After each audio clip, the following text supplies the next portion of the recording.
Dana Moneter Internasional atau IMF meminta maaf ke Menteri Koordinator Bidang Kemaritiman dan Investasi RI, Luhut Binsar Panjaitan, terkait rekomendasi pembatasan ekspor komoditas mineral untuk hilirisasi.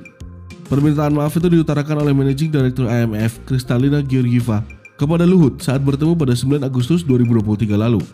Beliau juga menyampaikan permintaan maaf kepada pemerintah Indonesia melalui Pak Luhut jika laporan IMF yang keluar baru-baru ini menimbulkan polemik di Indonesia, ujar Septian Haryoseto, Deputi Investasi dan Pertambangan Kemenko Marves dalam keterangan tertulis dikutip Minggu 13 Agustus 2023.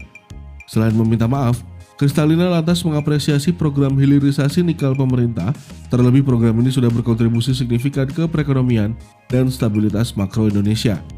Adapun, IMF sebelumnya melalui dokumen konsultasi staf IMF atau IMF Executive Board Concludes 2023 Article for Consultation with Indonesia merekomendasikan pemerintah Indonesia tentang penghapusan pembatasan ekspor komoditas mineral secara bertahap.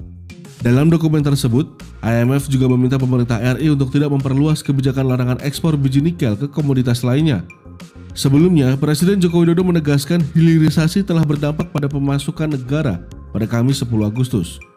Kepala negara mencontohkan sebelum adanya hilirisasi, ekspor bahan mentah hanya mencapai 17 triliun rupiah dalam setahun. Tetapi, dengan hilirisasi yang digenjot saat ini, pendapatan negara kini mencapai 510 triliun rupiah. Bayangkan saja kita, negara itu hanya mengambil pajak dari 17 triliun sama mengambil pajak dari 510 triliun, gede mana?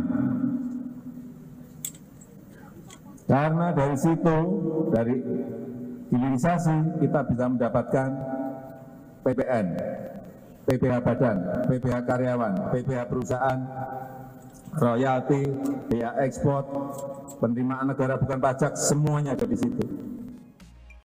Presiden bahkan mengaku tak takut dengan berbagai protes maupun keberatan sejumlah pihak atas program hilirisasi yang dicanangkannya. Deputi Investasi dan Pertambangan Kemenko Marves Septian Haryoseto pencocokan data antara klasifikasi baku lapangan usaha Indonesia atau KBLI perusahaan-perusahaan yang memperoleh tax holiday dan penerimaan perpajakan dari KBLI tersebut. Hasilnya menunjukkan ada tren peningkatan yang signifikan dari pendapatan perpajakan. Hanya menguntungkan China, kita juga dapat, di tulisan saya jelas ya, kita juga dapat, tapi 90% kira-kira larinya ke China.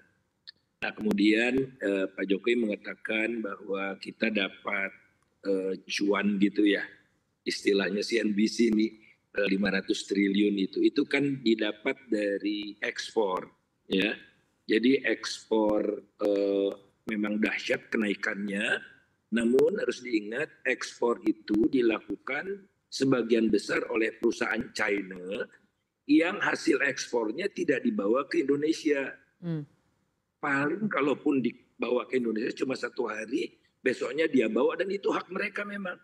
Modal punya mereka, pengusahanya dari mereka. Deputi Investasi dan Pertambangan Kemenko Marves Septian Haryoseto membantah analisis yang dipaparkan Faisal Basri soal kebijakan hilirisasi nikel yang disebutnya menguntungkan Cina.